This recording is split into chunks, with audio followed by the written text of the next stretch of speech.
Welcome, everyone, to the Move More, Learn More podcast. We're thrilled to be here today with international school educator Andy Vasily. Andy's a close colleague and friend of Mike, so I'm going to turn it over to Mike, and we'll learn a little bit about what Andy does. Hi, everyone. This is an especially exciting podcast for me today. And Andy, I'll start by saying that I'm traveling back to Manila in October to do an Ear Coast weekend workshop. And I bring that up because you and I first met in Manila and had a really special, I would say, few days together where we really got to know each other very well. Andy ended up contributing to my last book, which was the Peak Performing Teacher, 5 Habits for Success. He contributed a morning routine, which I don't know if we'll get to that today, but it's fascinating. And we're just so happy to have you here. And you have one of the most diverse backgrounds in education. You wear a lot of hats. So why don't you tell us a little bit about you and your work? Yeah, thank you for that. And thank you for the invitation, Lynn and Mike. I really appreciate it. Mike, going back to 2015, I think that was when we met, but we were connected beforehand. And Lynn, we were just talking about the power of social media, of bringing people together. And Mike and I were connected for a few years before we met. And then we end up in Manila together, and my wife's relatives are there. So we were able to meet them and then kind of walk around the city and really get to know one another face to face, which is always, I guess, takes on a new significance when you meet somebody for the first time face to face. But going back to your question, I appreciate the diversity that you mentioned because we've lived since 97. We've lived in 6 different countries: Japan, Azerbaijan, Cambodia, China, Saudi Arabia, now Belgium. So I'm recording this from Antwerp, Belgium. And it's such a rich, meaningful, I think of my children and their lives and growing up abroad, Canadian passport holders, Canadian in their heart, but truly international, and we have nothing but deep gratitude for those experiences because our kids, in particular, the primary focus has always been the kids and their international experience. And they're both in Toronto now, living as true Canadians for the first time in their own country. But they are overwhelmed with their international experiences and their cultural experiences. And that's what the international life has brought us, is understanding of culture and context and teaching in different countries and understanding culture, because the way we understand culture dictates the way we build relationships and the way we build trust. And that changes over time as you learn the nuances of each country. But it's been amazing to be in this career. And now, Lynn and Mike, you know that we're going back to Canada for the first time in almost 30 years. And Canada seems like a foreign country to us now. And people are saying, oh, when you go back to your home country, watch out, it's not the same.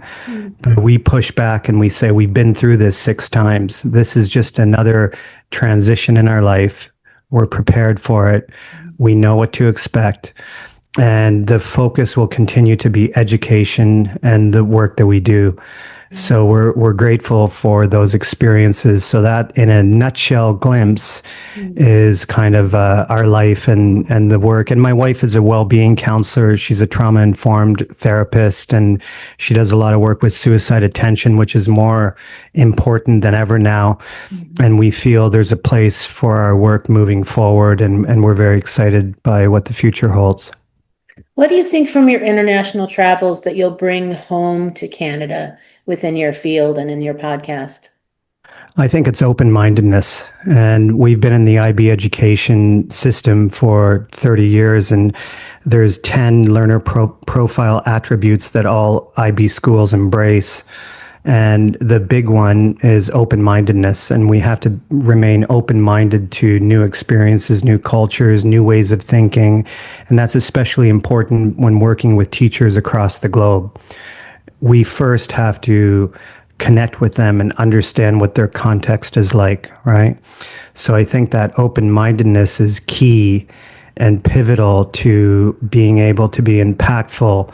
You know, both of you as authors, you're not writing to the North American audience. you're writing to the global audience. And that takes on a different significance, right? Because we have to be open-minded and understand that people experience teaching and learning in different ways, especially the way they grew up in the systems they grew up in, which were very dominated by control and compliance. So breaking that, and Lynn, we talked about that shift in pedagogical mindset, right? And it takes a shift in pedagogical mindset to really look at what the research is telling us about engagement with movement, which is a lifelong pursuit. And I don't want to say we've got it wrong, but I would say that the traditional system served us through the last century, going into the 2000s, but then everything changes, right? And if we're truly going to be impactful in the physical education and health space, we have to shift our perspective and shift our mindset to reflect the conditions necessary for young people to be truly engaged in movement, to inspire them to want to stay connected to movement for life, especially given the digital age and the disconnection with movement that we're experiencing around the world. So, Andy, this is just a great lead into the next question. You subscribe, and rightfully so, as Lynn and I do as well, to putting students at the center of their own learning. You know, we understand how much meaning and relevance means to long-term memory formation. And really, that's the point of school at the end of the day. We want kids to use information again. We do the best job we can at helping students find meaning, etc. So you want to put students at the center. You want them to self-assess. That is what you talked about in the chapter you contributed to our Move More, Learn More project. And could you talk about that a little bit? Because I found the ways to assess in your chapter fascinating and easy to use, easy to implement, and critical to the learning process. Yeah, and that's the thing. And I will be completely vulnerable and upfront here when I say that, I do receive a lot of pushback when I go to conferences in different parts of the world that are very much driven by a coaching mentality. The PE and sport and movement is about coaching the person, the authority figure, holding the space and telling students what to do or players what to do. And I've taken on a very student-centered approach, which is all rooted in Albert Bandura's work and Maslow's work around self-efficacy and ownership and agency, right?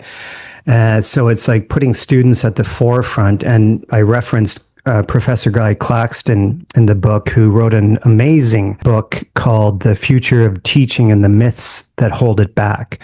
And Guy was on my podcast a few years ago, and he's a world-renowned researcher from the UK. He's probably close to 80 now. And I said, sum up, Guy, if you can sum up your career and your light bulb moment or how your career has changed based on this pivotal learning. And what he came back with was 3 words: exploration before explanation. And all schools push this idea of kids having to know and understand and do and perform. And that's based on the constraints of the curriculum and pressure on teachers to produce results, which he recognizes. But it goes back to, if we're not willing to create this rich exploration of what's possible and then narrow that down to choice and ownership over what I want to best know and understand and do, then we're missing a large part of what education is about. So I think that idea, I borrowed it from Guy Claxton, exploration before explanation, has really driven a lot of the work that I do in education for the past 10 years in terms of creating student-centered experiences, in terms of offering kids choices, talking through those choices, a lot of station work, but each station is differentiated with what Ron Richard from Project Zero at Harvard talks about is a low entry point and a high ceiling, because that we're going to have dominant athletes in our classes, maybe 15%. We're going to have super low achieving, low skilled students, then we're going to have that middle band. So how do we actually honor that? Well, we honor that through differentiation and exploration. And I always take this approach, which is you explore these stations and then you find the just right entry point for you. And that might be for the high level tennis player, proper tennis racket, tennis ball, smashing four hands against the wall at the station. Whereas the low entry point student might be using a modified racket and a sponge ball or a balloon just to work on the basic techniques of keeping, the racket face in control with whatever object you're using. So I think that kind of sums up, and then getting the kids to always assess, is this the right challenge? Mm-hmm. So I use the challenge scale, 1 to 10, right? 10 impossible for me at this point, 1 easiest thing I've ever done in my life. And the challenge scale is on the wall, right? So we have the numbers 1 through 10 on the wall, but they're spread out across the gym wall. So I can stop the class at any time and say, okay, we're going to do a formative assessment. Whatever you're doing right now, go stand under the number that best represents how challenging this activity is for you. So what that does is, if kids are going easy peasy lemon squeezy, they're missing the point. It's not about you showing your prowess in the class. It's about you finding your entry point. So if I have some kids at 1 or 2, and I have some kids at 9 and 10, I can quickly dismiss the rest of the class in the yellow zone, which is 5 to 8. Keep doing what you're doing, and then I can pull the others over for mini conferencing, say to the greens, the 1s, the 2s, okay, this is really easy for you. What do you need to do? Level up, Mr. Andy. Exactly. Go level up. The reds, what do you need to do? I need to level down. Okay, get back to work. So it's that idea of just right entry points. So, Andy, I'm sorry, go ahead. No, I know when we feel each other out here on questions. I just have to follow up. I'm so thankful that you talked specifically about an assessment tool. Yes. Because for me, what that does also not only helps the students, but teachers can see instantly. Yes. What the next steps are, what they might need to reteach. Like if everyone goes in the area where we don't get it, guess what? That's not a student problem. That's a teacher issue. And you get to see that right away. That's fast. So Lynn, go ahead. I'm sorry. No, we're pals. This is so exciting to me listening to you, Andy, because I've got a pediatric occupational therapist here at my home right now from Canada, from Nova Scotia, and we're writing this curriculum, right? And it's going to be sensory, motor, cognitive, et cetera, et cetera. And I'm taking notes as you're talking. And you talk about the just right entry point, and we talk about the just right challenge. And my question, this is the conversation that we've been having like 12 hours a day, is that up to 30% of the children in our physical education classrooms now have neurodevelopmental uniquenesses or motor deficits. And I want to ask you, in your desire for this shift in mindset, what do you think it's going to take to support teachers in helping educate these more complicated, involved, underskilled children who are on the rise? Yeah, that's a great question. And I always go back to kind of the baggage we carry, because we were brought up in systems that, imposed certain expectations. And there's a lot of PE teachers out there who were gifted athletes, right? Who learned in a certain way, who learned through skill and drill, and that worked for them.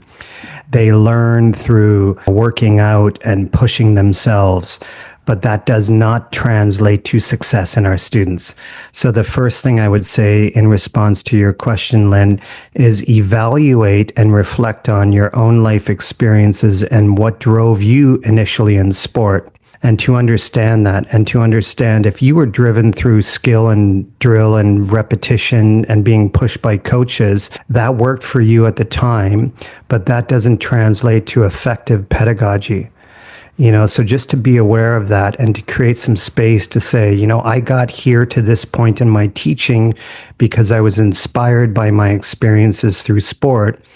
But now I may have to shift my focus to be able to meet the needs of all diverse learners and to really get to know them, and then create the conditions necessary for each kid to be, each young person to be engaged in movement at an entry point that is relevant to them, and support that with psychological safety. And that's the key. And helping kids understand that I'm never judging you as a teacher against any other student in the class. I am here to support your growth and to inspire you to be engaged in movement, right? So with the neurodiverse students, it's like creating that space and deeply respecting what their needs are, and to consciously create that. And universal design for learning, which is a big thing now, UDL, is all about, one of the basic premises of UDL is identifying barriers ahead of time. So as a practitioner and a teacher, I have to identify the barriers that will get in the way of engagement. So I'm consciously thinking about that and processing that, and then creating those conditions in future classes and units so that I can do my best. I may not reach every student, but I can at least know in my heart that I've done the best I can to create those conditions of full-on engagement regardless of skill level. Yeah, fantastic. I know we don't go on too long with these podcasts, but I feel we talk about this topic for the next hour at least, if not more. But moving ahead, you do such fascinating work. On top of contributing to our book, you've written one of your own, which is soon to be released. Tell us a little bit about that, and where our listeners will be able to find it at some point. Yeah, I really appreciate that, Mike. And both of you know the journey of writing. And this book is super special to me. It's taken almost 7 years to write. I thought I had it during COVID. I had it written, and then I got feedback on it, and it was disjointed, and the messages weren't super clear. And then I lost my motivation and then put it on the back burner and started to revisit it. Understand that we can never take feedback personally, right? But it's been a big project of mine. So it's called The Wisdom of Alignment, Connecting Our Heads, Hearts, and Hands to a Greater Purpose. And it's about the cognitive, the emotional, and the action. And that idea of, we often know what to do, but we're disconnected at a heart level if we're too dominated by our thinking. So we do have to connect it to our hearts, the emotional. The head is about finding your North Star, your purpose, and then aligning your thoughts, words, and actions to that purpose, and then really feeling how that resonates, and then staying connected on that level. But then the biggest gap is between knowing and doing, as you both know. We can read every book on the universe. We can take every course imaginable, and we know in our head the right thing to do. We know in our hearts the right thing to do. But there's a significant gap between the head and the heart and the hands.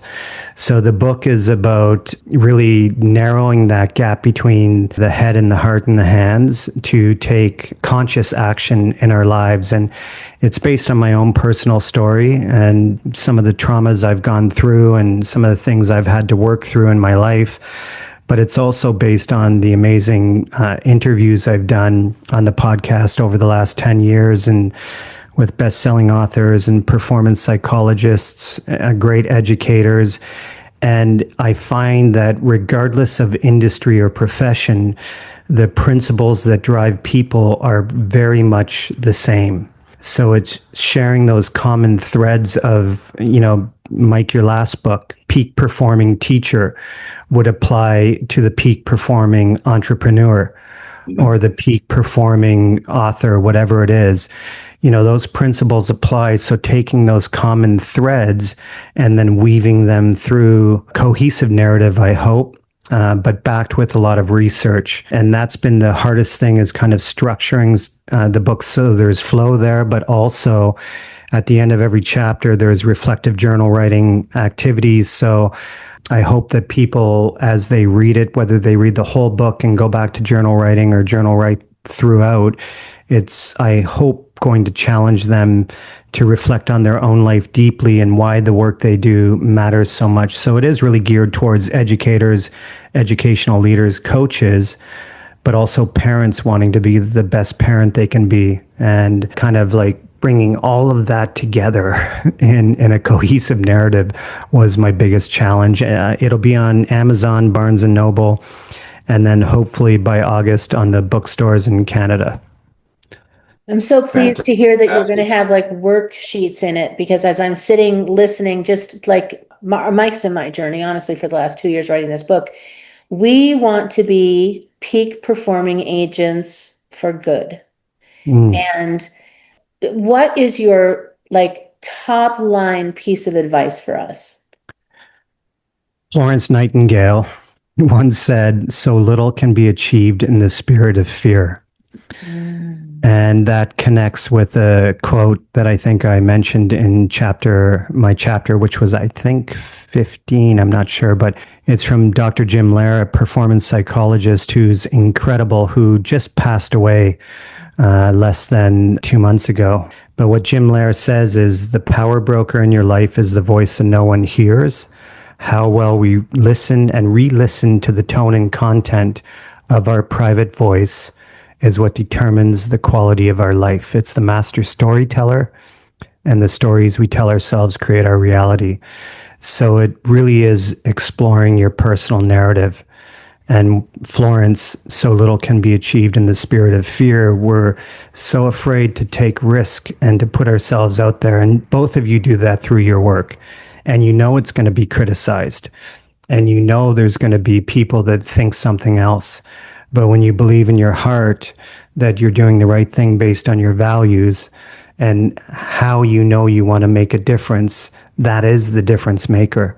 And believing in that and having faith and trust in that. And then seeing through the negative feedback to focus on what really matters. So I think that's what I would say to that. Since we're talking about advice, Andy, just we can make this part brief. You have suffered, because we've had conversations. I've had a sneak peek at your book. You've suffered some real adversity, tragedy, injury, loss, and people can go to the book to find out what they were. But for our listeners, for someone who has overcome so much adversity, what is just one thing you would tell somebody who's dealing with something difficult? It might be tragedy, it might be loss. Like, what propelled you forward? Yeah, I think that idea of when we shine the light on our darkest corners, that's what reveals the light. And Leonard Cohen once said, we're all broken, and that's how the light shines through. And I've lost a brother to suicide, another brother to drug addiction, very dysfunctional family, but I found sport. That was my saving grace. And I was almost killed in an accident. People can read about it in the book, but I almost bled out. My ulnar artery was completely severed. And my life was saved by a retired Scottish orthopedic surgeon that ran a charity that did volunteer surgeries on landmine victims in Cambodia. And he was my saving grace. And they rushed me to him. And even though that was 2011, and even though I was on the right path and I was doing good things, that made me deeply reflect on my life and push me to understand my purpose, right? And that's what I say to people now is, regardless of what you've gone through, God shows up in different ways. And, I'm not religious, but I'm deeply spiritual. And I believe that each of us has very unique gifts. And when we honor those gifts, we can serve the world. And Oprah talks about this a lot, about being tapped by a force greater than ourselves to step into our God-given calling. So it doesn't matter if you're religious or not. It's just understanding that you do have gifts. And through the tragedy, there is still light. And through the tragedy, you can still make a difference. And that would be what I want to share. Yeah, perhaps even a bigger difference. I know that when I've come out of things that have been hard, like loss or grief, that I usually come out better, stronger, nicer, Yeah. kinder, Well, this has been deeply moving and very informative, Andy. We're so grateful. We're grateful that you contributed to the book. We're grateful for what you do in the world. And we're really excited to read your book. To remind our community how they can find you, what's your website, what's your podcast, and then again, what's the name of your book? So I'm working with a writing coach right now, Ryan Fahey, who's awesome. Mike, I think you know Ryan. I think you've met I him. do. Mike is helping me with my website, which it'll be released soon, andyvasily.ca. And then I'm on LinkedIn, Andy Vasily. And I do have a current website, andyvasily.com, but I'm going to take a lot of that over to andyvasily.ca. But LinkedIn, Twitter, I'm still on X. Don't use it as much, but I really do hope people will take a chance on the book. It should be launched by the middle of July. And yeah, I hope people find value in it when it does come out. And what is the title one more time, Andy? It's The Wisdom of Alignment, connecting our heads, hearts, and hands to a greater purpose. Fantastic. And again, I want to echo the gratitude for you being here today. You know, you have a lot going on, and we appreciate your time and your energy and your thoughts. And thank you so much. Yeah, to the both of you two as well. Keep doing your great work, and I hope I can be a part of it and we can stay connected after this. Yes. All right. So long to our community. An honor again to have Andy here. Mike, so lovely to see you. And we hope everyone has a beautiful day.